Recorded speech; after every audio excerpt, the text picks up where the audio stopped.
आणि आज आम्ही फायनली जाणार होतो सुरतला. तर नमस्कार मंडळी, मी सोनिका स्वागत करते माझ्या आजच्या व्लॉगमध्ये. गावाकडची अशी सुंदर सकाळ झाली होती.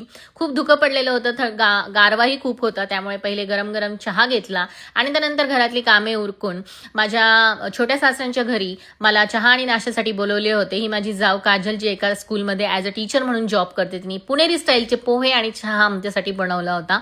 तो एन्जॉय केला आणि मग आम्ही निघालो होतो देवस्थानला. जिथे काल यात्रा होऊन गेली होती तिथे आम्ही दर्शनाला गेलो होतो. देवाचे शांतपैकी असे खूप छान दर्शन झाले, दर्शन घेतले आणि खूप दिवसांनी यात्रेला मी गेले होते. यात्रा थोडंफार बघितली आणि मुलांचा हट्ट, मुलांनी खेळणी घेतली.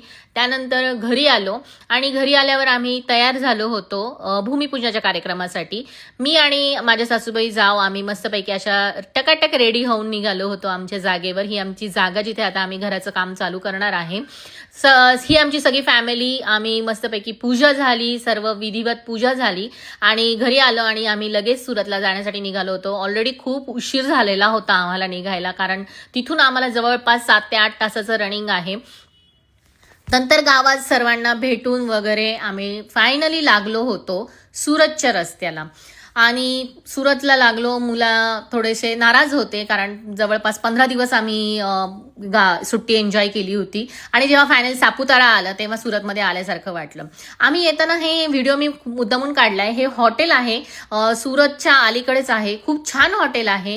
हे हॉटेलमधलं ना 12 प्रकारची लोणची होती. मला हे खूप आवडलं. जर तुम्ही कधी आले ह्या रोडनी तर या हॉटेलमध्ये नक्की जेवण्यासाठी जा. आणि फायनली सुरत शहरामध्ये आमची एंट्री झालेली होती. माझं सामान तुम्ही बघू शकता. नाही आता उद्यापासून व्लॉग येणार आहे सुरतचे. Bye bye.